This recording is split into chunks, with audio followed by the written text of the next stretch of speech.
Because then I turned around The macaroons were right all along! Oh, you heard that one? Yeah.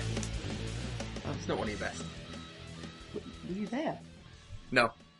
Oh. I'm everywhere. Oh, God.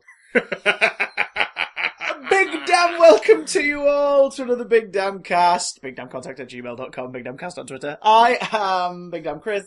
I am Big Damn Matt. And we are not going to put the Big Damn prefix on everything we say, because that would get weird. Quickly, to the Big Damn computer. Get the Big Damn shark repellent spray.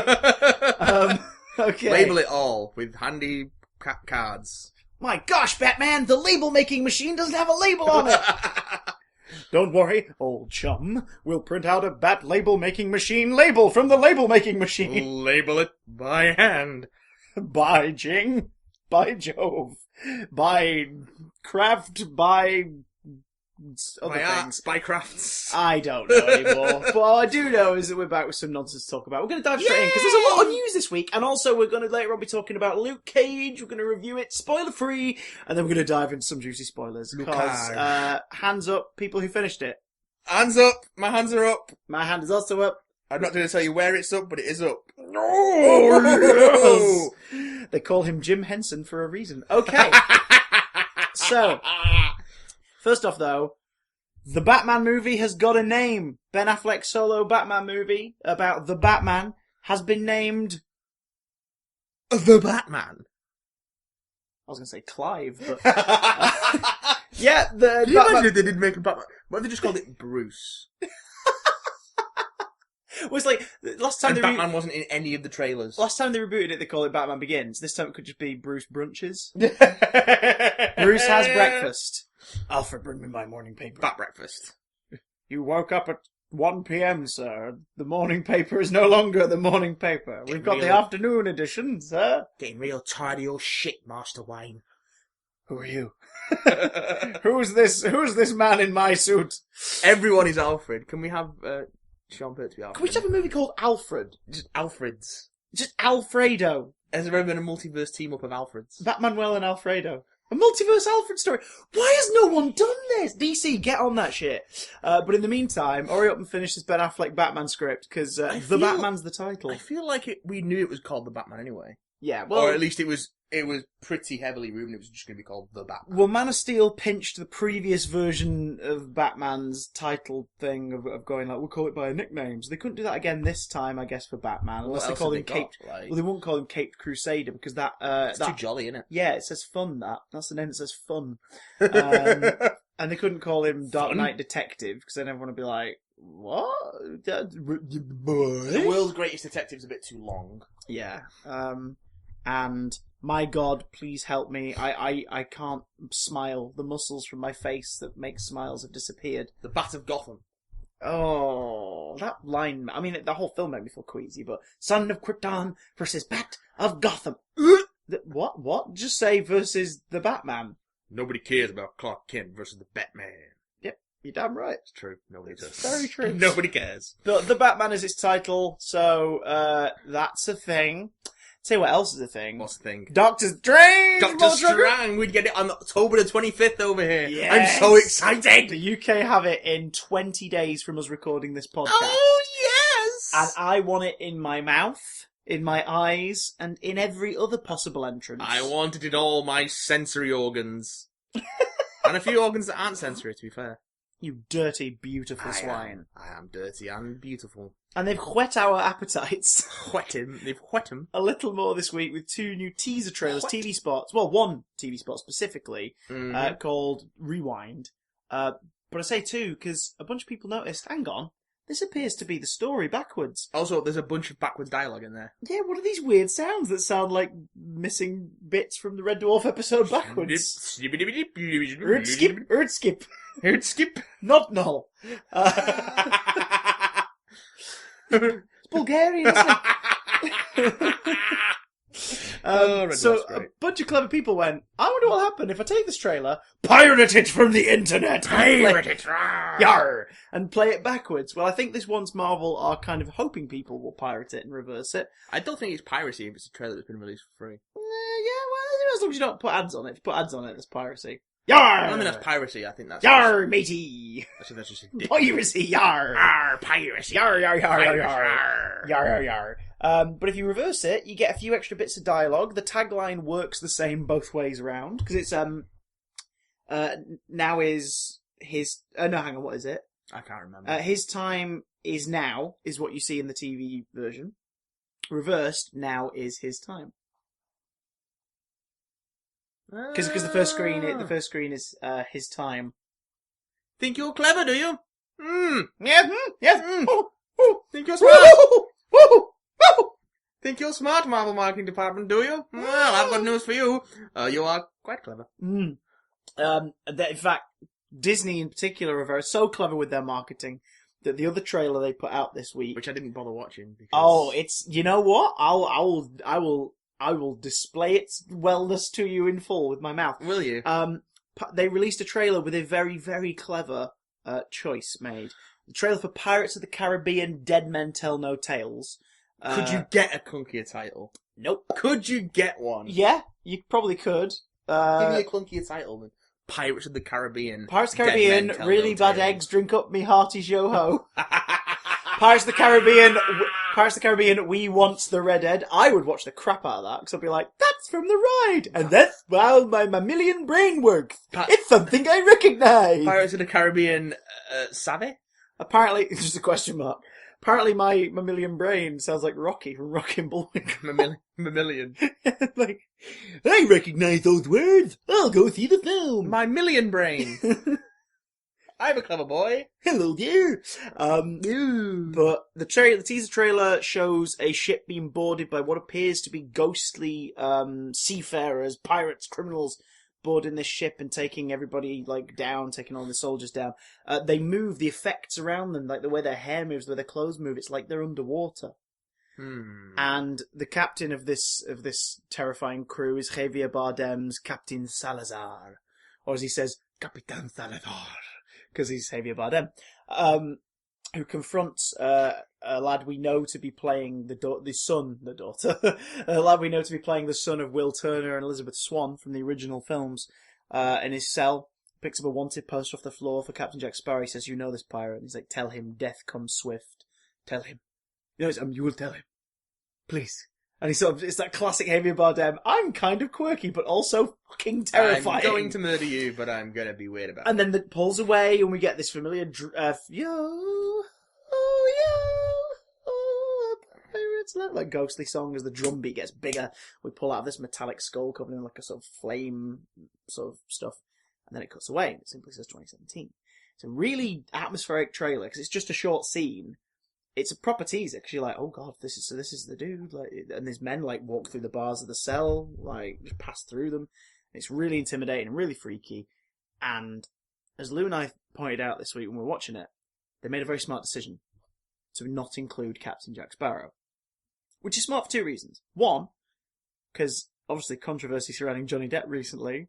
Probably not the best thing to be like, and here's the star, everyone! The guy who may or may not be a wife beater. Yeah. But, also, it's clever because you're not going to go, oh, here he is again in another silly hat. Doing silly hat things with his silly hat and his silly hats. He does have a silly hat. He's a silly man. But when it comes to Pirates of the Caribbean, I fucking love Curse of the Black Pearl. I love it's a great that movie. Yeah, it's great. I kind of like Dead Man's Chest. I couldn't give two shades of shite about at World's End. I saw it once and was bored. And I sort of like On Stranger Tides, if only for Penelope Cruz and Ian McShane. I mean, I like Ian McShane in pretty much everything. But he's great in that. He's great in that, though. He's proper intimidating, because he doesn't raise his voice, he doesn't yar or anything. He just speaks quietly, and the whole film stops for him. I'll give you that, but it is a bad film. Yeah. It's not good. They do good villains, though, this series. It is ungood. The villains of the series are pretty good. Which is why I'm looking forward to seeing what Javier Bardem has got to bring to the table. So I'm kind of excited for it. One thing I'm genuinely excited for, and we're moving into Netflix country, my friends. This here's Netflix country. It is Netflix country. Grab your hats. Your silly hats. Not you, Mr. Depp! You stay over there! But I just want to put my silly hat on and do my Keith Richards. You're my best friend, Jerry Smith. I love doing cocaine with you. Series 1 of that's on Netflix now. If you've never seen Rick and Morty, season 1 is now on the UK Netflix. Oh, yeah, give it a watch. And season 2 of The Lemmy Show is also on Netflix. Give that a watch. But Netflix debuted a bunch of trailers this week, including the Haters Back Off trailer, Miranda Sings' show. Are you aware of Miranda Sings? Miranda Sings? It's the YouTube character, the one who's got like the smeared lipstick. He talks like that, and she's... And the idea is she's a bad singer. I don't think so. Basically, the girl who plays her, listen to me, girl, she'd be like, fuck you, I'm a woman. The woman! The woman who plays her is like a Broadway level talent. She's phenomenally good. Like, as a vocalist, as an actress, she's incredible. But the thing she's famous for is this freaking YouTube character who's not that funny, in my opinion. Well, not like everyone who's famous on YouTube is always famous for a YouTube character that's not that funny. Apart from Bo Burnham. Despite their talent. Apart from Bo Burnham. Well, who then backed out of YouTube and went, yeah, this place is a shit show. Yeah. And left, and is doing much better without it. Thank you very much. But, sorry, I've just noticed on your Future Fight screen, is that Misty Knight? Yeah. Oh, that's convenient. More on her later. And only all different Black Cat. Oh, and Shadowland Daredevil. That's Daredevil's new costume. Oh, yeah. I think Shadowland's the plot. We'd get enough point. Yeah, The point yeah, is... yeah. No, he's actually in a black costume. She's really talented. Her show's shite. It's about her becoming a YouTube star and a fake version of the actual story of the character. But one trailer they debuted was a teaser that is a long time coming. It's very Hitchcockian. Have you ever seen the teaser trailer for Psycho? The trailer for Psycho... Is that the one where he's like... Is magnificent. This movie will scare the... I'm Alfred Hitchcock. I'm going to walk you around the set, and in between cuts of this trailer, I'm going to eat 3 steaks and a souffle. Basically, Alfred Hitchcock walks around the Bates Motel set, the Bates Manor, and describes things that happen in the film. But before he gets to the juicy detail, he sort of stops himself and goes, "No, it's best not. Too shocking." And it's a brilliant trailer because the filmmaker's going, this is the film, and some horrible things. He talks about, he goes into the bathroom of the motel, and this is like the scene that takes place here in the bathroom. This shower is the site of a grisly, well, the poor young woman, and he just walks away, and you're like, what? What is it? What? What do you mean? What are you talking about, Alfred? It's a great teaser trailer. And imagine that playing in when was Psycho out? Late 50s? Yeah. Early 60s? Imagine that teaser trailer playing in cinemas. People were like, no, you big fat cock tease. Tell us more. Oh, Alfred, you big fat cock tease. Oh, mighty jowls. Toby Jones or Anthony Hopkins, who's your preferred Hitchcock? I don't think I've not seen the Toby Jones one. That was the TV one, wasn't it? Yeah. I've seen the Anthony Hopkins one on a flight. I've not seen the Toby Jones one. So I've not watched one of them, and I've not watched the other one in ideal conditions. How about you? It's Toby Jones always. It's also the second time that Toby Jones has played a famous historical figure. And someone else has played Truman Capote, yeah. So Philip Seymour Hoffman. Poor Toby. Yeah, we love Toby Jones. We do love Toby Jones. He'd be great in this show, actually. Because, in true Hitchcock Psycho teaser trailer style, yes, Lemony Snicket, A Series of Unfortunate Events, the Netflix original series, got its teaser trailer this week, presented by, scare quotes, Lemony Snicket, who is being played in this series by the great, delicious Patrick Warburton. Which the delicious Patrick Warburton. I do like Patrick Warburton. Squiggity. Hey Peter, where's your boat? That's the thing that comes to me. When I think Patrick Warburton, I think Kronk, I think The Tick, I think Joe Swanson, I think, Doc, what's his name? In Venture Bros. Is it Doc Samson? Brock Samson. No. Brock Samson. Yeah. I think of that voice. So when they first said, Lemony Snicket's being made into a Netflix series, I was like, amazing! I freaking love these series of Unfortunate Events books. I started reading them as a teen, revisited them in my older teen years. See, and then revisited them a couple years ago. I missed the Lemony Snicket train. They're so good. Well, I kind of caught on the back because they really got a boost during the time of the sort of second trilogy coming out, like the books 4, 5, and 6. Yeah. I remember the young adult section in W.H. Smith used to plaster them as a display at this point. And then obviously the 2004 movie adaptation of the first 3 books gave it a boost. The 2004 Jim Carrey vehicle. Yeah, which wasn't originally. His production company got involved, and they then went, "Oh, well, do you want to play Count Olaf?" And he went, "Do you want to come do it, Jimmy?" And he'd been reading the books to, I think, his kids, and he went, yeah, I'd love to. That'd be great. And then they put it under a hefty rewrite, and Count Olaf became less a menacing character and more a goofy character. He still gets a couple scenes where he's scary, but not as many as he should do. But yeah, and if you've got that on DVD, by the way, check out the costume tests, because you see Carey improvising in character before the script rewrites, and he's sinister. But when they said Patrick Warburton's going to be playing Lemony Snicket... Mr. Sinister in the next X-Men movie, you heard it here first. Probably would be, actually. They have to get star power. Oh, actually, no, Mr. Sinister's not in the next X-Men movie. Oh, it's Wolverine. Wolverine, yeah. But you heard it here first, kids. So... Imagine if that actually turns out to be the case. Oh, We're going to be in so much trouble. What have we done? We'll be in trouble. They'll be like, how did you find out? Or, thanks for the idea, guys. So when they said Patrick Warburton was going to be Lemony Snicket, I was like, that's odd to me, because Lemony Snicket is the sort of ever-present narrator of the books. He's the writer who's writing the story of the Baudelaire orphan, something that has happened. Mm-hmm. And he's writing it for you, usually whilst on the run, usually whilst hiding somewhere. It's great, and he refers to the events as having happened. He occasionally drops suggestions of involvement with characters and himself, and it's like, wait, what? And then he moves on before he elaborates. They're not like, but I digress. Like, he just moves on, and there's no like thinking. There are spin-off materials. There was Lemony Snicket, the unauthorized autobiography that came out alongside the series. The unauthorized autobiography, which was published by which was published by Egmont, so the same publishers. So when I first saw it, I was like, well, this has got to be real, right? This got to be. It's a series of notes. It's folders found and collected by people at the publishers, trying to get a bit more information on who the hell this client is who keeps dropping off these typewriter typed up finished books with their editor in these weird locations. And it's great because you read between the lines of it and you're like, this is amazing. Then after the book series finished, they released the Beatrice Letters, which is a series of correspondences between characters, which again is like, hang on, that means that, oh shit! I got so involved with these fucking things as a kid. They released a notebook, like just an empty, a hardback, like the books were, the original release with the big bulky spines and the coloured spines. They released a notebook, which is a hardback. It's got quotes and bits and pieces in it, but it's mostly empty for you to make notes. My copy is upstairs. It is filled with code that I found in the books. I shit you not. In the unauthorized autobiography, you find out about the Sebald code, which is a type of code that's used in film and the written word, where if a bell is wrong or the word to signify the ringing of a bell is written, the first word after that, and then every other 10th word till the next ring is part of a code. And there's examples of this in the scraps in the unauthorized autobiography from various books. Some of them real, so he's had to have done some extensive research to make this work, and some of them fictional. I then reread the books, and I found a ringing bell in like book 3, and I was like, I wonder. And I sat there, and I tried it, and there was a freaking hidden message in book 3.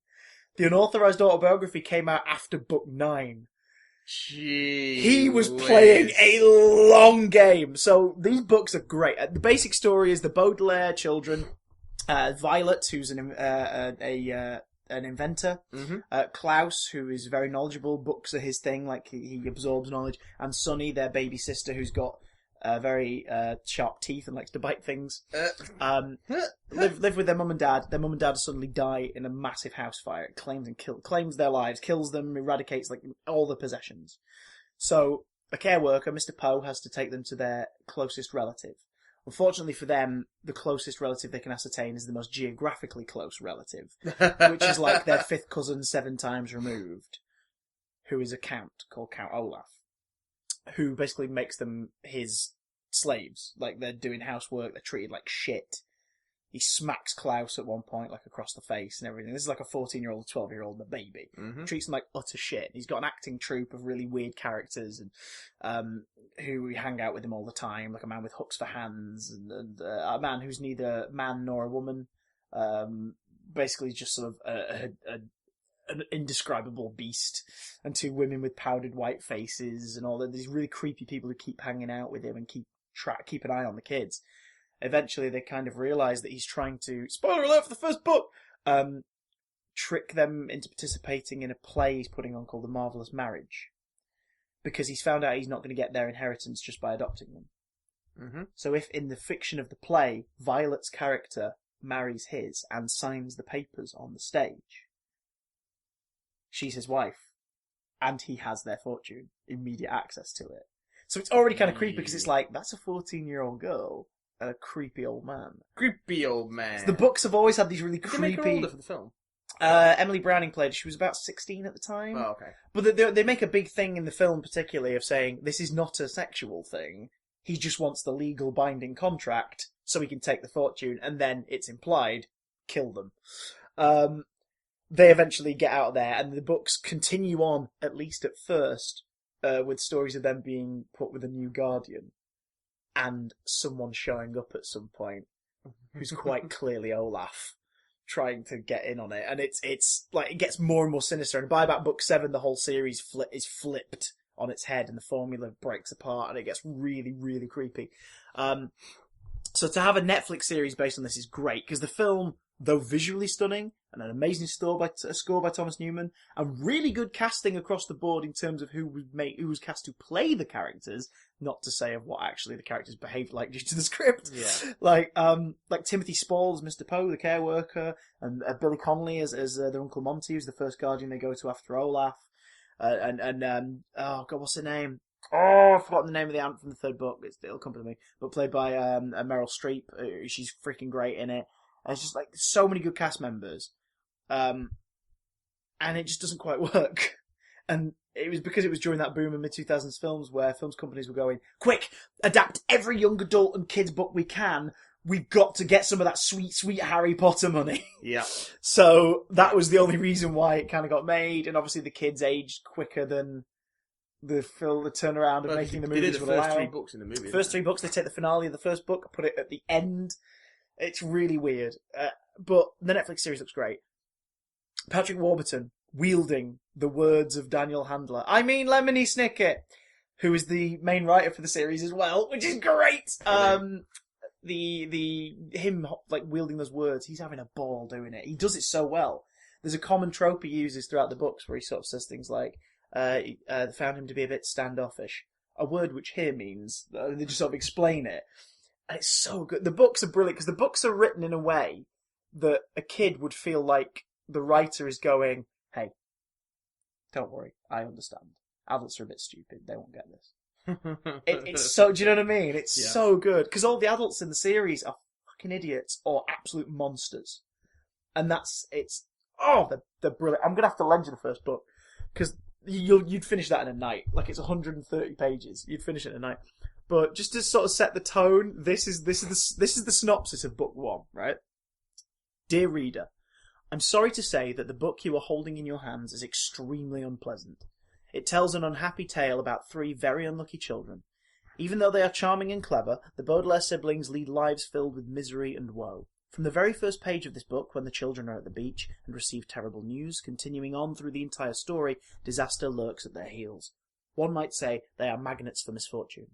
In this short book alone, the 3 youngsters encounter a greedy and repulsive villain, itchy clothing, a disastrous fire, a plot to steal their fortune, and cold porridge for breakfast. Ugh. It is my sad duty to write down these unpleasant tales, but there is nothing stopping you from putting this book down at once and reading something happy, if you prefer that sort of thing. With all due respect, Lemony Snicket. The series has a big thing of going like, don't do this to yourself. Which Netflix continued with their Twitter. Yes! When this unfortunate events, Twitter started tweeting. So like, don't follow this account. Which is so good. And the trailer is Lemony Snicket basically saying, look, the whole crew have been given time off because they're depressed. Go home. Don't look into this further, and certainly don't watch it when it arrives in January. You also get to very briefly hear Count Olaf singing in the background in the unmistakable tones of Neil Patrick Harris. So, I'm very much looking forward to that, and I'm sorry to have rabbited on so long about it. No. But good God, sorry. I am passionate as a bean about those books, so I can't Don't wait. be so passionate as a bean? Oh yeah, I'll be binging the shit out of that series. Passion bean? Come January, we'll probably do an episode. We'll have a look at the movie, and we'll have a look at the series and stuff, because Christ, I love them. But another thing I love is Netflix's Marvel output. We'll get there in a second. We'll get there. But Put your pants back on. Iron Fist, mother trucker. Iron Fist! Tell me more about Daniel Rand. Daniel Rand. Tell me more about his magic hand. Bop, bop, bop, bop, bop, bop, bop, bop. You're right there. Oh dear lord. That was off the top of my head. So for those of you who don't know, Iron Fist is probably the sound he'd make. He's a kung fu hero. Daniel Rand, young, rich white boy. Young buck. Young spring chicken. He's orphaned in the mines of Tibet and taken into the mystical city of Kunlun, where he learns magic kung fu and defeats the dragon Shaolo, I think is the dragon's name, and becomes the Iron Fist. Shaolo, can you go? I believe is his full name. Shaolo, can you go? I could be completely wrong about the dragon's name, but either way, plunges his hands into the molten heart of a dragon and becomes the Iron Fist. I wonder if they're going to depict that, or if the heart of a dragon is going to be more like a chest. He doesn't really have iron fists. He has normal hands, but he makes them like a thing into iron. And he kicks dudes through trains. We've got a release date! March 17th, 2017. Oh, so roughly they're keeping to the pattern then, it seems, of Daredevil, Jessica Jones, Daredevil, Luke Cage, Iron Fist, and then I'm guessing Defenders in September. Defenders, because I think they're filming Defenders now. God, that would make me so happy. Well, they're probably taking a break while Mike Coulter goes around all the talk shows being smooth. Mike Coulter. Apparently his voice broke to that deepness at the age of 10. Oh my god. According to his Conan interview. Oh my god. It's mental. Sorry, that's amazing. But we've got a picture as well. Yeah, a lovely picture on the old Twitters. The Netflix US posted with the simple tagline of "Open heart, closed fist." God damn yes. And it's some poor schmuck about to get a fistful of Rand. Oh god! Like it's just that's your signature move, isn't it? It's just Danny in the bedroom. Danny, my fistful of Rand. Danny Rand about to deliver just the biggest smackdown to some poor schmuck with, again, a little detail to notice. Just a room of knocked out dudes behind him. And he's jumping up in the air. That's how hard he's going to hit this dude. Now, judging from what we've There's seen so many far, knocked out dudes there. Judging from the San Diego teaser and this image, I think we're going to be Sans costume for the majority of this series. Yeah, I think and I'm fine with that.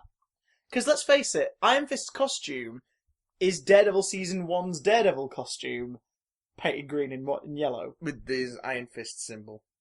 Do you think when he gets tattoo on his chest? Do you think when he gets the costume, he's going to go open chest? Yeah. Open if chest it's a costume. tattoo, yeah, I think they'll go open chest. They better do the tattoo. Oh, good lord. And Finn Jones is a man in good shape, and he's been training again on top of what he normally does for this, so...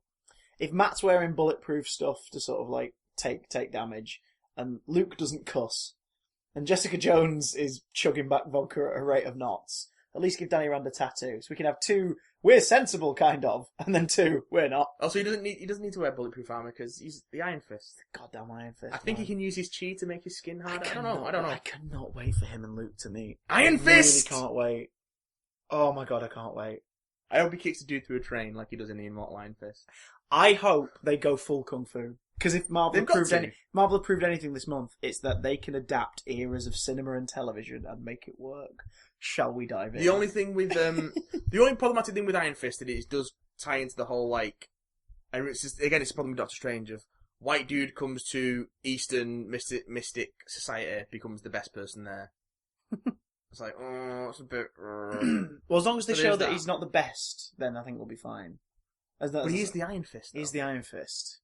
But then they're not. It depends if they're going to get into the idea of there being multiple immortal weapons. Yeah. And the seven cities of heaven. He just happens to be one of them. I'd be fine with that. Because I think that's a way to make it feel less like the tried and slightly racist formula. Because then there's also the possibility that we might get Fat Cobra and Tiger's beautiful daughter and Bride of Nine Spiders. Oh my god! And all those really really cool characters. Just for the names alone. Yeah, it's Immortal Iron Fist by Matt Fraction and David Arhart and Ed Brubaker is pretty great. Ed Bay.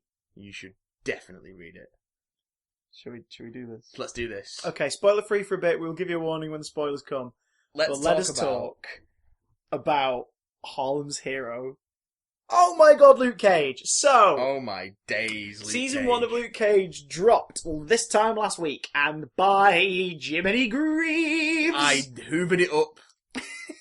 I hoovered it right up. I was busy all weekend, so basically Sunday I binged a bunch of it. Monday I binged another chunk, and then today's Wednesday, so it would have been last night. No, like yesterday afternoon. I hoovered up the last batch, like the last 3 or 4 episodes. Luke Cage is great. Let's just get that out of the way now. It is, in the words of the immortal Matthew Wattown, totally great. It is. I put down on the old Twitters, like, I'm not surprised that it's brilliant. No, it's delicious. It's nothing, because like with Daredevil, I was like, oh, this is brilliant, awesome, it's just what I wanted.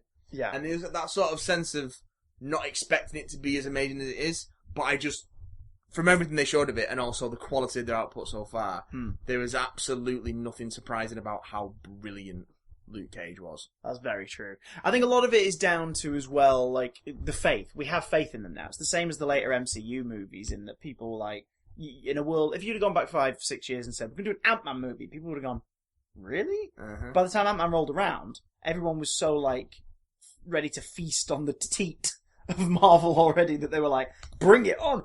So Luke Cage, you're already going into it going, I expect quality, because you guys have dished it out so far.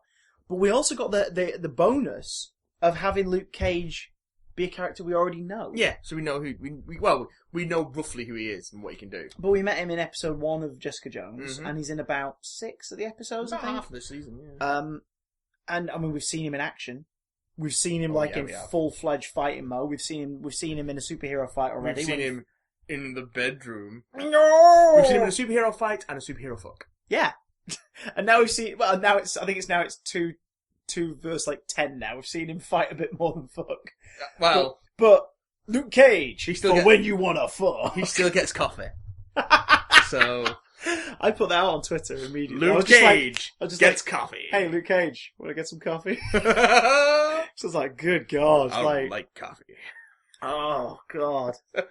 Right, so basic summary of the series is that after the events of Jessica Jones, he's taken a bit of a quiet, sort of incognito life. He's gone to Harlem to find himself / get lost and be left alone. Yeah, he's working at Pops, which is, as everyone keeps calling it, Switzerland. Yeah, it's a neutral zone in Harlem where everybody can come and feel like they're safe. Mm-hmm. You come to get your haircut, get a shave, play some video games, let's have some snacks, play chess.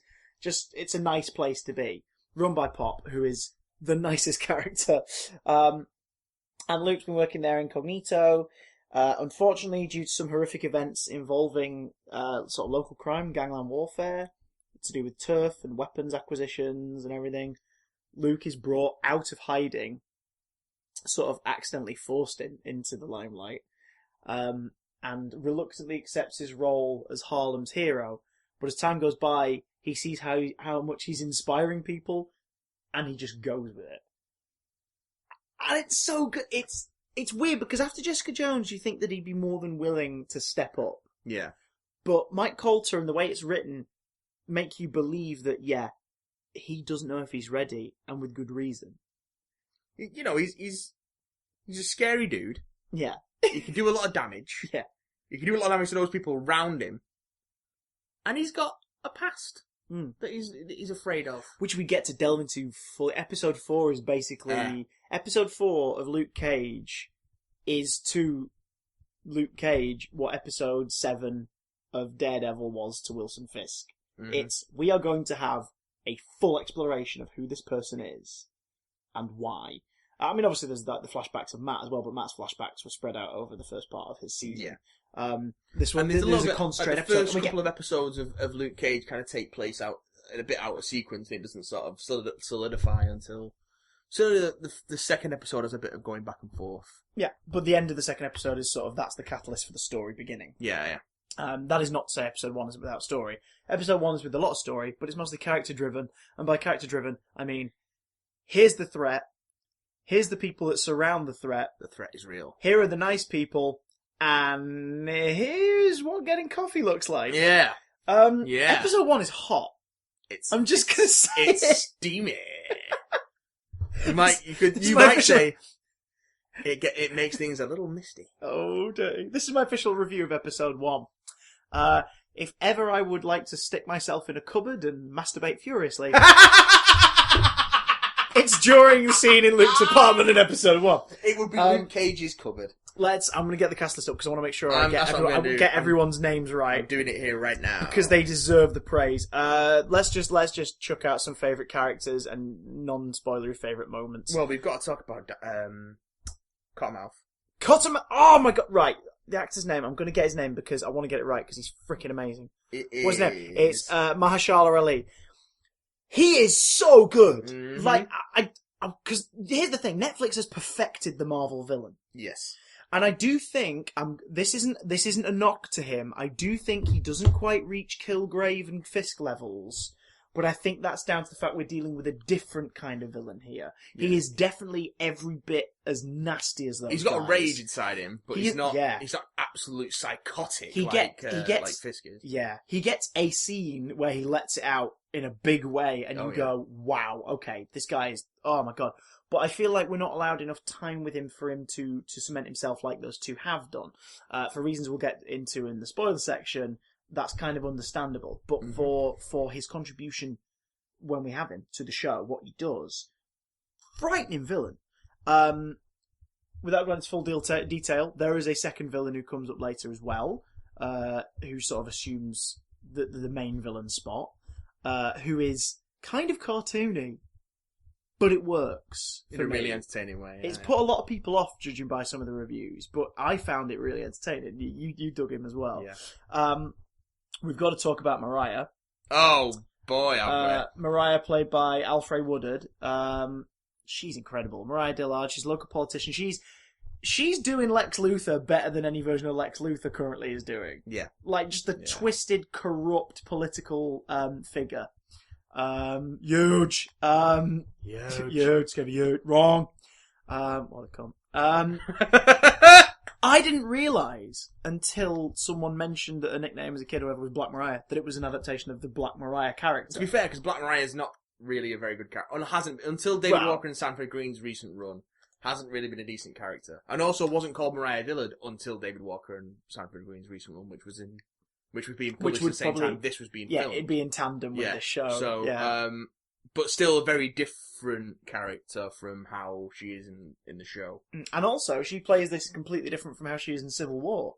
In her one scene as another character, as the mother of the guy who died, the kid who died in Sokovia. Alfred Woodard, yeah. She does a great job, but a lot of people, myself included, were like, "Oh, that's going to be a little distracting for me." Nah, physically, the way she carries herself, the way she speaks is so different. She's phenomenal. There is a brilliant scene where she's being, again, no spoilers, but where she's being interviewed on live television on the news in her home in sort of what's meant to be a bit of a fluff piece, where suddenly the newscaster brings up something controversial, and the way it's played is just so tense. She's superb. Who else? Thea Rossi as Shades. Yeah, Shades is great. Creepy little. He's really ratty, really Weasley. He's horrible. Yeah, he's just this nasty piece of work. Theo Rossi describes him as the little finger of Luke Cage. Ooh, that's a good description. He's brilliant. Yeah. We like Shades. That's nice. Simone Missick. Simone Missick is my favourite addition to the cast, and my favourite addition to the MCU as Misty Knight. Did you spot the subtle reference to Misty Knight's robotic arm? Oh man, we'll talk about that later. Yeah. She's phenomenal. She's brilliant. And I think for a bit, she's the main character, in a way. Because we know Luke Cage, but his journey doesn't really kick into gear until post-episode 2. During the first couple of episodes, she's kind of this is where we're going. This is what Harlem's about. This is what's menacing Harlem right now. She's phenomenal. And there is already call for a Misty Knight spin-off. I would be happy if they did what they're teasing with the Punisher. If they're doing a short series, yeah, I don't know. I would love that. I don't know if Misty could do a full 13 episode season in a row. I don't think Frank could do a full 13 episode. I think the Punisher series should be short because the more time you spend with him, the more you're like, yeah, he's not redeemable. Also, I think whereas with Misty Knight, it's she works better as a part of the story of Harlem. I think there might be a time where she gets to a point where she's a bit more prominent if they follow the comic book story for this character. Maybe I was I bet Netflix. What I'd be looking to do is roll together some of these characters, not into a full-on defender. So, I think Daredevil can maintain his own, but I think you should probably look at rolling together Luke Cage, Jessica Jones, and Iron Fist into an ensemble piece Heroes for Hire series. Oh yeah, baby, I like him raw. Or at least Luke Cage and Iron Fist. Baby, I like it raw. Just you could meld the three together. You could turn Alias Investigations into Heroes for Hire. That'd be great. Because then that's a way that we could keep those characters, and then they could have the time and budget to explore other characters in their own series as well. And also, I think they're great characters to explore on their own, but an ensemble piece allows everyone to shine without putting too much pressure on a character that maybe doesn't... Like, I like Miss Knight as a character, but she's not really had a solo series. No, she's not ready to have a solo series now, and down the line she might have cause to. But it depends. But yeah. And before we go into spoilers, because I just want to launch some spoilers, this series has two things that work tremendously for it. One of them is Harlem. Yeah, and they filmed as much as they could in Harlem as well. The setting feels like a living, breathing place. Yeah. The cultural appropriation, the history, like, obviously sort of like, specifically like the history of black culture and everything. This feels like a completely fleshed out world. As far as the MCU goes, this is the most developed place as character. It certainly feels more. It feels like more of a location than Hell's Kitchen did in Daredevil. Hell's Kitchen feels more like more like a backdrop for the events of Daredevil. Also, because Hell's Kitchen in real life isn't like Hell's Kitchen is in Daredevil anymore. Yeah, it's a lot better. Whereas Harlem is still Harlem. Yeah. I mean, in the MCU, about 7 years ago, a giant green monster and a big bony beige monster smashed it up, so that's not going to help either. It's been smashed up. There's a very brief mention of that as well, which I thought was quite nice. Before the incident... Yes! All that stuff with the kids selling the tapes! New York. The kids selling the tapes on the street. And there's been lots of like mentions of how the incident has affected pop culture because the start of Agents of S.H.I.E.L.D. you've got the action figures of the Avengers and things like that. So it's become a wider... And also, people are now living in a world in the MCU, and they do mention it. They know aliens are real. There's still doubters as well. That's used for political advantage at one point as well. The woman who snapped a man's neck because he was mind controlling her. Yeah. It's just like, okay, there's some skepticism still, but there's references to a dude in Hell's Kitchen beating the shit out of people. There are constant references to Stark. Hammer Tech makes it in. Yeah. He may be in jail with his new friend. his new fisty friend, but fisty nights for Justin Hammer. But like his tech's out there. Like Hulk gets a mention a lot. Like that, this world is completely real. Magic Hammer. I think Mjolnir, though never named, has had more mentions throughout all the Netflix shows than anything else in the MCU. More consistent mentions. People refer to, if I had a magic hammer, if you had a magic hammer, the dude with the hammer. I think hammers have a pretty big impact on pop culture when all of a sudden what appears to be a Norse god appears wielding one. Yeah. I think hammers become pretty important. Probably. I think it's really interesting across this and Agents of S.H.I.E.L.D. because those bigger characters don't appear in them, seeing how it affects the culture of the world and society at large, that this stuff is going on and it's happening. But also culturally, the other big thing about the show that stands out is the music. Luke Cage's soundtrack is incredible. That theme tune is... the theme tune makes it feel like a blaxploitation movie. Yeah. But the theme tune... It's that really dirty bass line. And again, the credit's great, just like these shots of what are clearly meant to be like his body. Like it's a naked torso with silhouettes of the city of Harlem of different parts just stretched out. Because the more you watch the theme, the more you go, that's a back. Yeah. We're looking at a back. That's an arm. He's got bits of the city projected onto him. It's so good. And that logo, man. Oh. But like Cottonmouth, the villain, like he's got, what's the name of his club? Harlem's Paradise. Yeah. I've got a list here of just some of the performers that perform there, which is an excuse to get songs in. Live performances. Oh, yeah. Oh, wow, yeah. It's awesome. Big L, Diamond D, Brand Nubian, D'Angelo, Mobb Deep. That's his mixtape. Oh, was that his mixtape? That's his mixtape. Okay. There is a list somewhere of all the people who perform at the Harlem Paradise. But I will say this, I'm trying to remember, I don't know who the artist is, but the Hail to the Chief song. Hail to the Chief. Yeah. Like that, oh god, like, I mean, that was his theme. That was his freaking theme. And specifically, episode 12 has a beautiful moment where Method Man basically spits out this ode to Luke Cage. But it's not just about Luke Cage. It's basically, oh my god, it's sort of like a Black Lives Matter piece. And it's freaking beautiful. It's called Bulletproof Love. You can listen to that out of context and it makes sense over on Marvel Entertainment's YouTube channel. It's just phenomenal. Oh man, I'm in awe. Would I recommend it? Yes, I would especially recommend it if you want something different. If you want something that should set a trend for shows to come. If you've watched the Marvel MCU so far and enjoyed it, definitely watch this one because it's just a continuation of this world. I will say that I think tonally it starts to sag in the final third a bit. But that seems to be... So well, that's fine, but you didn't feel that as much with the other shows either. That's true. Whereas I kind of felt that with the other shows too, so I suppose it depends on how you do it, maybe how you marathon it or whatever. But either way, quality product. Can't wait to see these characters again. And the next time we get to see Luke Cage and these characters, as far as we know, unless they're going to pop up an Iron Fist, is in the Defenders. So we've only got a year to wait, guys. 10 out of 10 would fist again. Filthy. Spoiler alert! We're about to talk specifics of Luke Cage. We're going to buy the little dirty swine, you little buggers. If you've not watched Luke Cage yet, stop listening. Go and watch it, and then come back and listen to this. Yeah. I'll skip ahead to the time going in the show notes. If you're worried about missing, if you're worried about missing emails or things like that, don't worry. We're going to cover more of them next week. We've got some recommended reads coming up. Whee! So, here's what we're talking about here. Luke Cage spoilers. So that twist halfway through the series, huh? Just.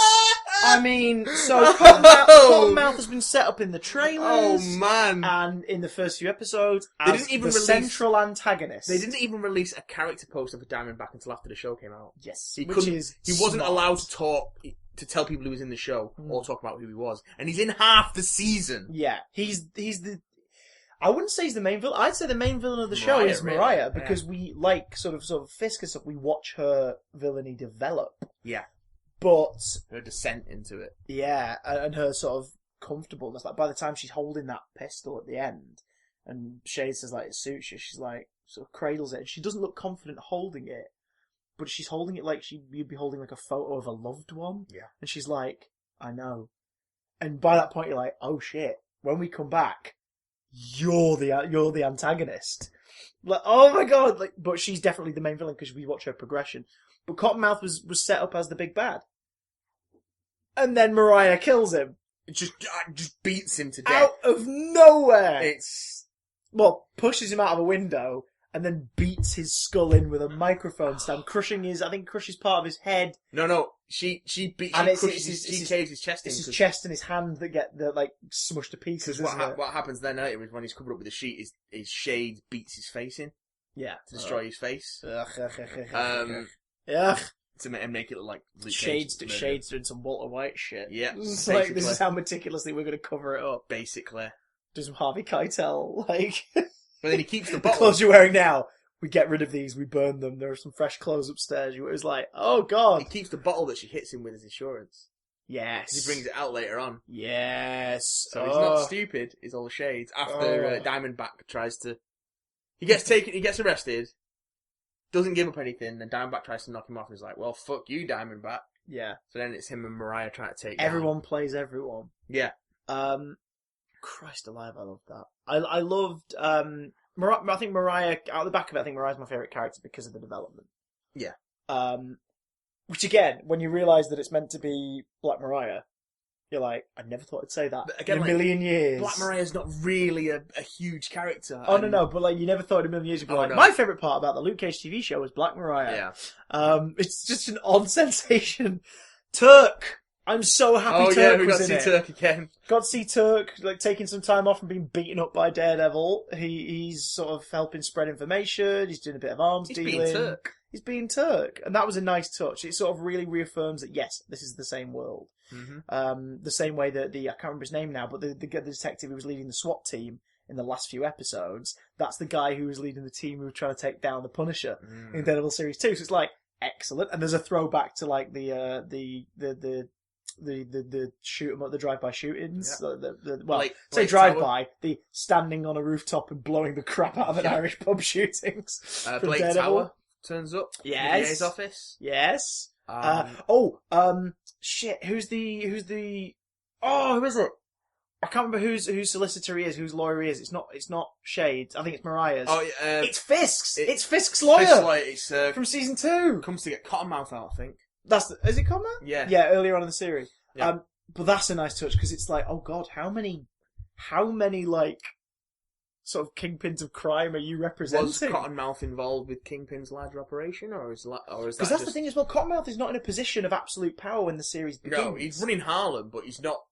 But he's waning. He's waning on the city stage. Yeah, and even in Harlem, he's got competition. Well, yeah, there's another group that are like, look, let's work together, and he's like, okay, fair enough. And then it's like, oh shit, one of our staff members has gone rogue, taken advantage of this deal, and now we're at war. Because Cottonmouth is fucked by like about an episode before he's taken out of there. Yeah, it's like, where the hell's he going to go from here? And then it looks like he's on the up and up, and then he gets killed off. Mahershala Ali as Cottonmouth. It is a shame we don't see more of him. It's just a great performance.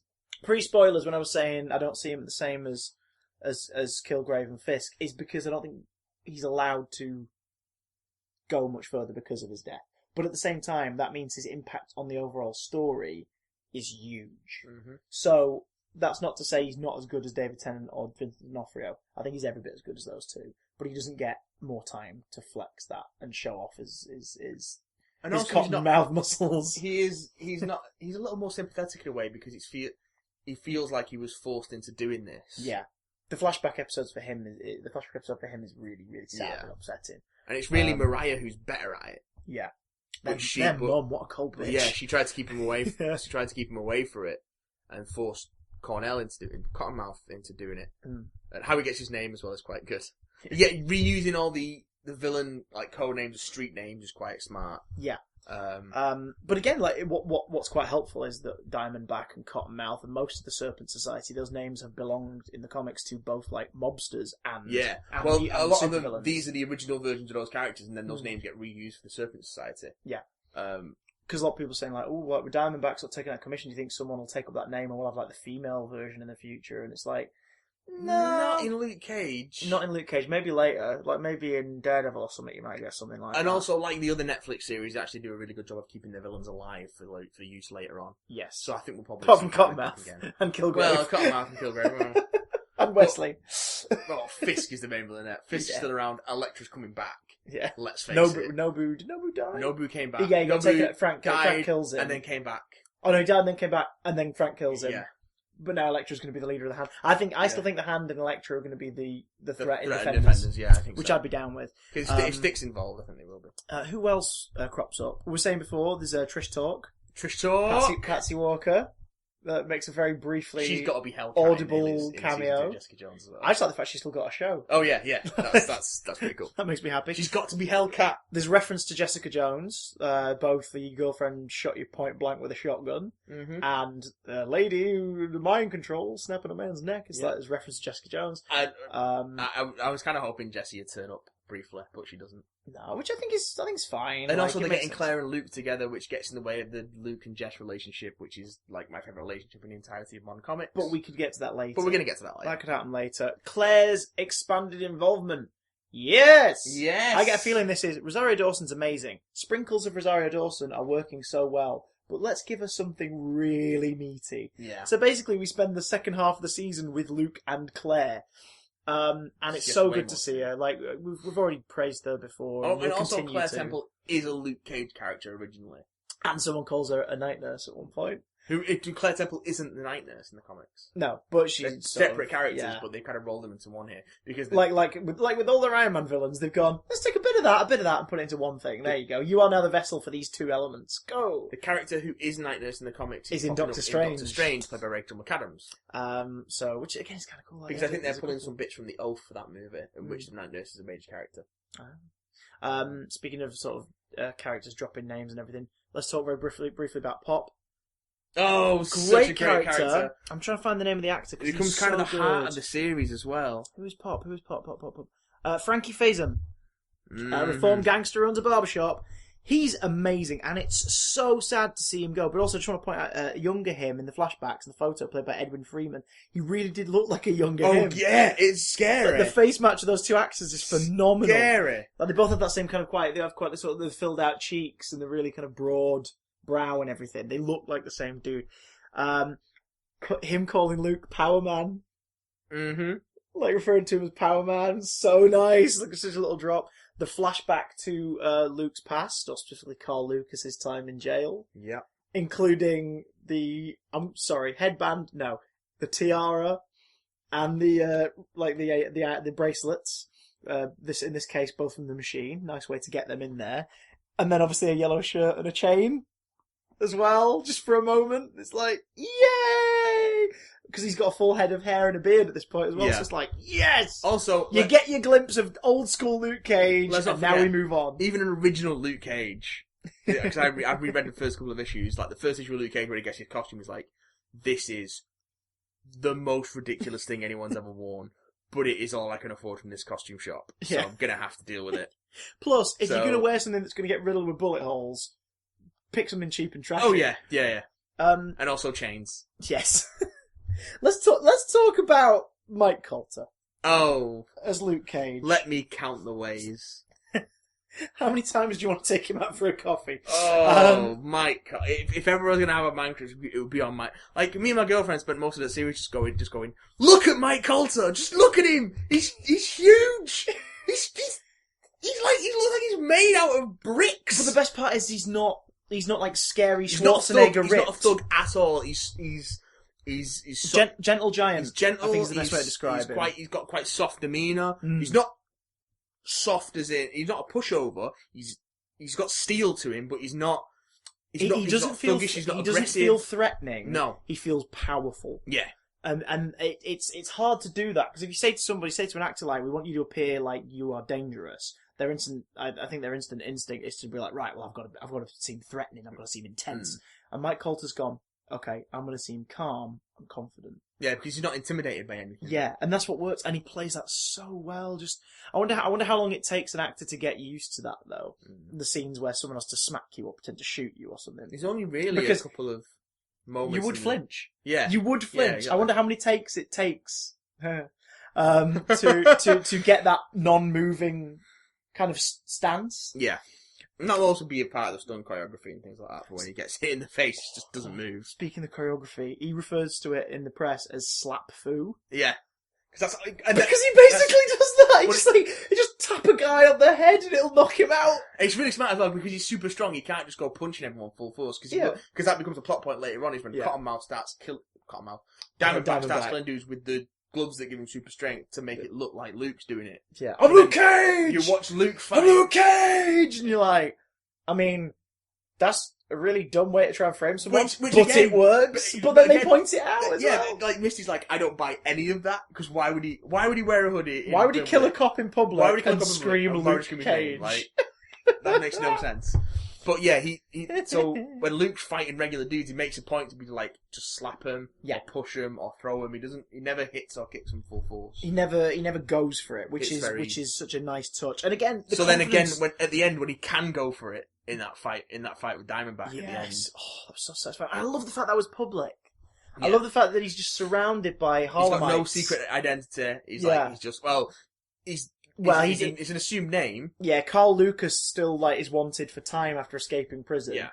So let's just step on that as well. The ending of the series, it's pretty bleak. Yeah, it's for a series that's so positive. You feel like Harlem is a stronger place for him having been there. You feel like Harlem is going to fight back, and if Mariah tries anything, the people of Harlem are going to be like, "We're on to you." Yeah. We've got our eye on you now. Yeah, I think so. And obviously his impact on the area, like they do it during the Bulletproof love sequence, you see the guys walking around all wearing hoodies with fake bullet holes in them as a statement. And it's like, oh, that is so nice. Especially when he does the store, he briefly goes to the store and he's like, oh, really? Right now? And he goes in and stops the stick up at the store with Method Man. And then he basically just like, he's the hoodie and he's like, do you mind? And Method Man's like, yeah! And he gives him like this really expensive looking camo hoodie in exchange for this bullet riddle one. And Method Man's like, yes. Because it so means cool. something. And then that later goes on to the trend of like that guy, the shopkeeper starts selling hoodies with bullet the holes in. Yes. And then it becomes a whole sort of movement on the streets of people wearing the hoodies in solidarity and... His interactions with people, he's just the nicest guy. He's referred to as Harlem's Captain America at one point, I think mockingly. But it's like, it's true. Like, he's got traditional values. He's a good man. Like, his shady past isn't shady. He was framed. He's been framed for something. The only crime he's actually committed is dodging the end of his sentence. And he's going to face that. He's basically said at the end of the series, I'm going to do the time, if that's what it takes, but I'm going to clear my name from the thing. Mm-hmm. He's not shady. He doesn't swear. He makes a big point of telling people to stop using the N-word. I think he's actually even exonerated of the original crime as Carl Lucas by the end of the series, but it's not the point. It's the no. The thing that will exonerate him's in that folder. Yeah, it's the escape that he's also wanting. Yeah, that's what he's brought back for. And I love that. I love the fact that I'm trying to remember the chief, the head of the police, when she basically says like they're going to cuff him. Yeah. And he's like, you won't need those. And they sort of look at her and she's like, no, don't. And it's like, it's such a genuinely nice, because it's her way of just basically saying, look, I respect what he's done for us. He's going to go with you. Because also they're not going to be able to hold do him the dignity of at least not being cuffed. Like, let him go with you peacefully. And they even offer to like stop off at Dunkin' Donuts and get like something to eat on the way. And it's like, this is really kind of sweet. Like, they're not going to be able to hold him in prison if he doesn't want to be held. He could just punch through the wall again. Do you know who I loved as well? Who's that? What's it? Genghis Connie. Oh, Genghis Khan. Best line. The lady who owns the restaurant that he lives above. Briefly. Well, yeah. Oh, jeez. That is... Double Toasted did a review of the series, and they pointed out that was their least favourite moment, when it reveals Cottonmouth on the roof with the bazooka. Yeah. Because the music, it's almost comedic. It cuts to him and it's something like... It's like, okay, that's a bit much. But then it just blows the shop up. But to be fair, it is a bit much, because he bazookas the crap out of the building. It's amazing. I love his selfless attitude. Yeah. The fact that he just leaps in front of people when Pop's place gets mowed down at the end of episode 2. The first thing he does is like he sort of yells so that everyone can get down in ample time. The first thing he does, he wraps himself around the kid. Yeah, because he's like that quick moment of like, you know, assessing the situation. He's like, this is a child. Boom. But he makes sure everyone gets down. And unfortunately, Pop dies, which is really sad. And I was really sad to see him go.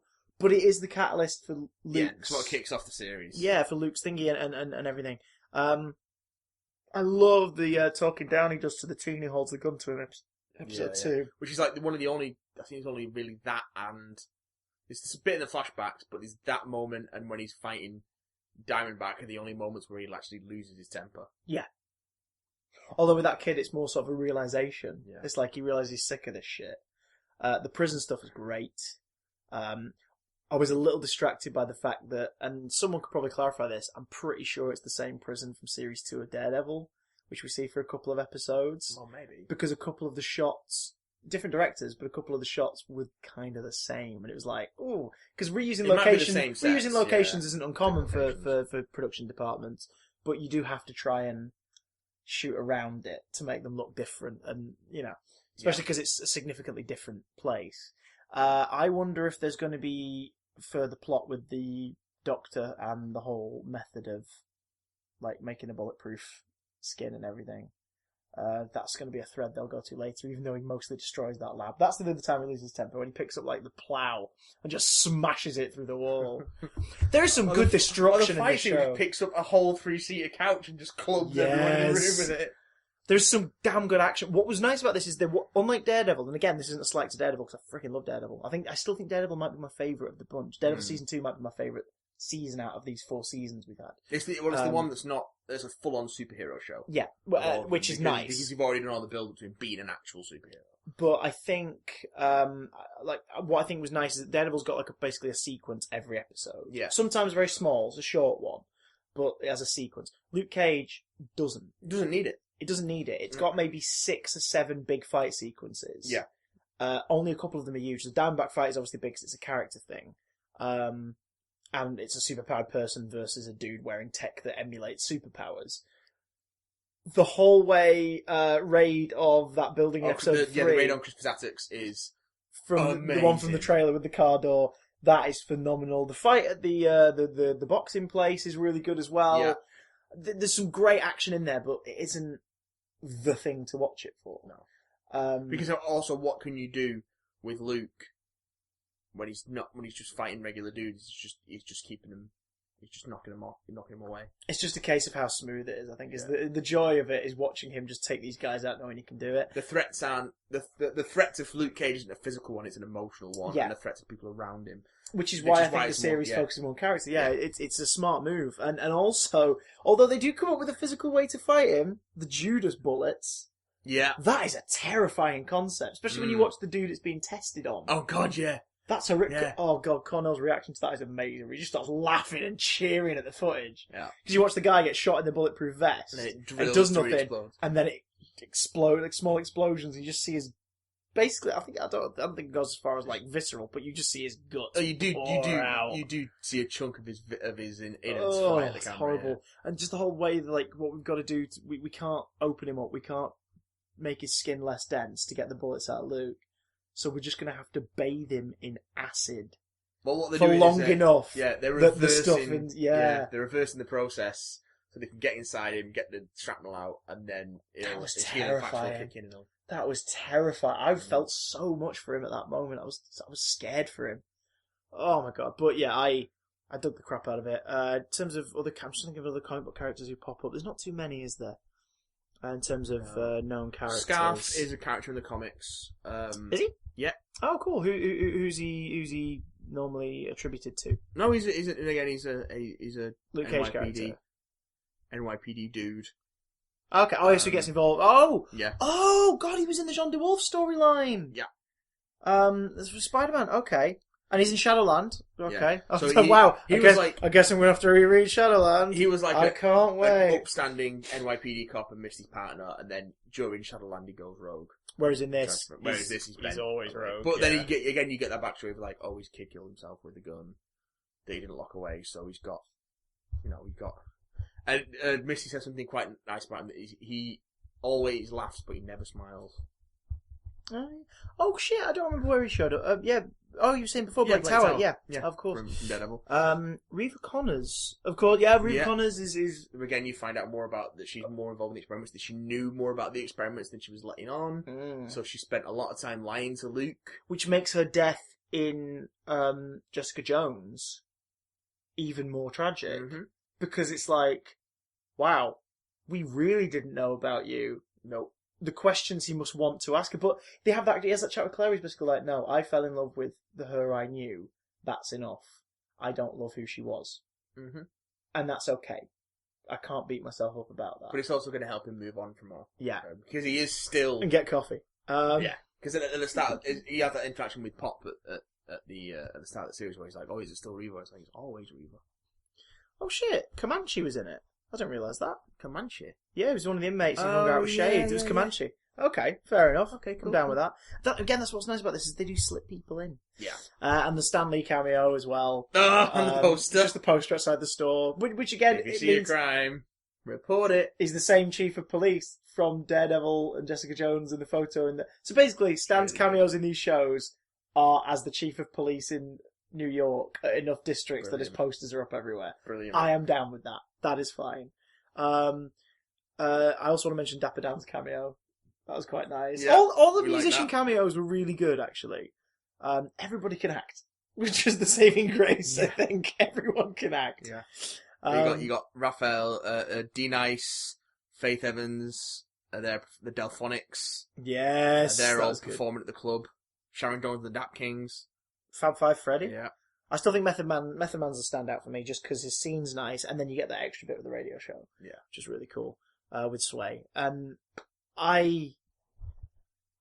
so satisfied. I mean, we knew we were gonna enjoy it. we knew we were going to enjoy it because the precedent's I've not spent been set. as much time raving about it as I did about Daredevil because it was just like I just knew it was going to be good, and it was good, and it satisfied me. It made me feel all warm and nice inside, and I watched it and was like, oh, this is great. Apparently, on the 6th of October, there was which is after today. Yeah. For you be listening, for us right now, before the podcast for you guys listening at home. So a bit late. But there's a concert at the, Theatre at Ace Hall Hotel in Los Angeles, where a 40-piece orchestra, along with Ali Shashid Mohammed and Adrian Young, are going to perform the score for the series. Yeah. Hosted by Russell Peters and Wayne Brady. Okay, fair enough. Sure, why not? Why has Wayne Brady not appeared in a Marvel thing I yet? don't know, man. I don't know. I want Wayne Brady to be in everything, though. That's my problem. When they finally get around to doing a musical episode of one of the shows, get Wayne Brady in there to be smooth as hell. I dug the living crap out of it. I cannot wait to see Iron Fist. I cannot wait to see Luke come We've back. already got our lead into Iron Fist because we know that Claire's going to be taking martial arts lessons from Colleen Wing, who we know is going to... She's been cast for Iron Fist. I can't remember who's playing her, but she's going to be in Iron Fist. So good. That's how Claire's going to meet Danny. So Claire, who I said essentially is our Daredevil connection, is going to be in Iron Fist. From that, if we talk about where they originate she's from. the connecting tissue between all the all the shows, but at the same time we've got Carrie Ann Moss's character from Jessica Jones. Yeah, is going to be in Iron Fist because she, or rather he in the pages, is an Iron Fist character. I'm trying to think who else would link in. Who from Luke Cage do you think is going to migrate? From Luke Cage. I don't know. Misty might pop up depending on what's going on. That would be quite cool. Although, is it implied that she's maybe not a police officer anymore at the end of Luke Cage? Because when she turns up in the club and she's in a full sort of 70s style costume with the big afro. That was nice, like the big afro and the red top. Amazing. Well, that's what I was pointing out before about the reference to robotic arms, like when she gets shot in the arm. They keep teasing it. They keep teasing that she's going to lose her arm. She's going to lose her arm. If you don't get this scene, you're going to lose your arm. You're going to lose your arm if you don't look after this wound. And then she just. I think they'll find a way around it. I think she'll end up getting I think she'll end up using some of the salvaged hammer tech. It also makes to sort of give her like a brace around her arm or something. Yeah, it does make sense though, because of course they're not going to make her lose her arm, because where the fuck's she going to get an arm? Forgot as well the Judas Bullet. The Judas Bullet was Chitauri tech. Yeah. It was metal from the Chitauri invasion of New York. Scavenged alien metal, yeah. Which is amazing, because that means that Item 47, the one shot, is like, oh, there's more of this. That's also a running theme throughout Agents of S.H.I.E.L.D. Yeah. Oh, it's like man. Various bits of alien. We need to get on the Ghost Rider episodes, man. They're not apparently, on the UK broadcast. They're real good. Apparently they're real good. Not the UK. Agents of S.H.I.E.L.D. is shit at doing teaser posters. Teaser posters just, here's a photo we took on set, we're going to superimpose them over a blank background. Awful. It's not as bad as Arrow's teaser posters, which are just, here are a bunch of greased topless men. Okay, you're going to tell us anything about the show? Doing the salmon ladder again. You're going to tell us anything about the show? No, but here's Diggle's abs. Okay, fair enough. Cool. Alright. So for me. We give Luke Cage 10 smooth coffees. I would give it 9 smooth coffees out of 10 chains. I don't think it's perfect, but it's pretty fucking good. I'd give it a 9 out of 10 too. Yeah. I think that's been the average though, for these shows. I think they're all on the cusp of perfection. I think what maybe could do it is, and again, it's not necessarily the pacing issue, but knock them down to 10 episodes. Just make the story a little tighter. And now that we've gotten to the point where Diamondback has been in his costume, go balls to the wall. Just give us some super villain fights. Let's do it. And as for let's do it, that'll do it for this week, you handsome bunch of BL strides. Do we not want to talk about go on, no, yeah, we'll chuck in some recommendations. Do you know what? P.S., because we love you so much. Yeah. Let's stick in some recommended readings. If you have not read any Luke Cage, you want to get on the Luke Cage train. Luke Cage is probably my favourite Marvel character, although particularly the later, more modern Luke Cage stuff. The earlier stuff I'm not as familiar with, just because that stuff is not... They've only really just started reprinting that stuff properly. Plus, tonally, the 70s kind of there's some it's a time capsule. There's some problems with the caricatures and some of the characterization. But if you do want to check out some early Luke Cage, grab the Marvel Masterworks volume of Luke Cage, which I think reprints the first 10 issues of Hero for Hire. The Marvel just released an epic collection of Power Man and Iron Fist, which is the first bunch of Power Man and Iron Fist issues. For proper modern Luke Cage, what you want to do is you want to hit Alias and The Pulse, which is Jessica Jones series primarily, but it does have quite a bit of Luke Cage in them, and it also is the beginning of their relationship. And at the beginning of the first issue. Yes. The beginning of a very specific part of their relationship. Yes, exactly. Which then carries through the development of that. Then that is a major, major character to all for both of my Brian Michael Bendis' New Avengers runs, which are both great comics anyway. But that's the version of the character that I really fell in love with. Yeah, I would heavily recommend, especially New Avengers Volume 1 from the, I guess it was, oh god, what was that Marvel? Heroic Age. Yeah. From the start there, the Brian Michael Bendis written one, because in that first story you get Doctor Strange elements, but you also specifically get Jessica Jones, Luke Cage, and Iron Fist on that team, so you can delve into that. Is Daredevil in that book? He is later on, yeah. Yeah. Spidey's in there as well. Spidey's in there for a bit of fun. The volume of New Avengers before that is the one where you get Luke and Jessica's wedding. And also... that continues on into Al Ewing's Mighty Avengers, which I haven't read all of, but I've read a good chunk of the start of, and again, Luke... If you can get past the Greg Land artwork... Yeah, but that's only for a few issues. Yeah. But Luke spent a good chunk of the 2000s leading, or being a major part of various Avengers teams, so that's when he hit the big leagues, and a lot of it is like his character's development, going through from being the 70s street guy through to the modern, more calm Luke, who's now a husband and a father. That part of his and a damn character. Good father as well. Yeah, well, to more of that, then Marvel are currently publishing Power Man and Iron Fist, written by David Walker with art by Sanford Green. Really kinetic artwork. They're about 8 issues in, so it's kind of the current last couple of issues have been caught up in the whole Civil War II thing. But we're at trade paperback time. There'll be a volume out of that. I think the first volume of that is already out, and that's a story that reinvents Black Mariah for a more modern take on her, which gets rid of some of the more problematic racial stereotype moments of the original version of that character. Although it's still a very, very different character from what you see in the Netflix show. But I would definitely recommend. If you can pick up the first trade, if not, head on to Comixology and pick up the singles of Power Man and Iron Fist by David Walker and Sanford Green. Get some Luke Cage in your eyes, give it a read. And if you can find the random issue from the mid-90s of Sensational Spider-Man where Ben Reilly Spider-Man fights the Trapster whilst teamed up with Luke Cage and Iron Fist. There's some bad 90s Luke Cage, but we'll talk about that. Well, that was their subtle, soft reintroduction to Marvel readers. It was an issue of Sensational Spider-Man where they're fighting, I think it's the Trapster. No, I can't remember his name, but it was a villain who got a bunch of tech, like the Trapster Stiltman. He got a load of their tech and was wearing it. And basically, I can't remember why, but like somehow Ben Reilly convinces Luke Cage and Danny Rand to come out of retirement. And the whole thing was Spidey teams up with Power Man and Iron Fist. Awesome. And it's cheesy as hell, and it's mostly them referring to, wow, these costumes are kind of dumb.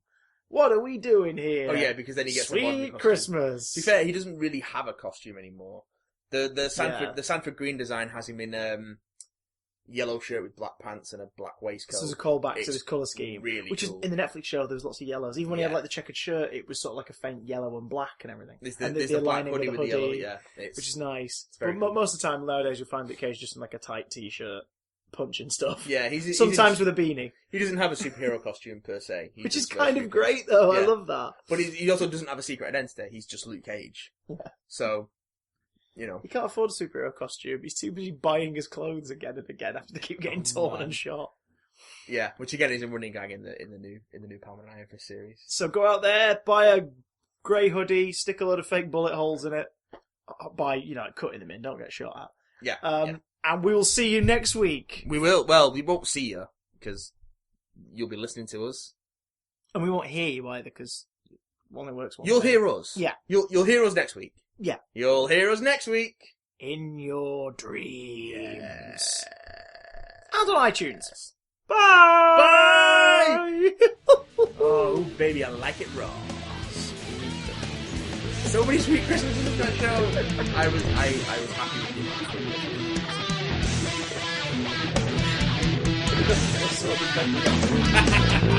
it.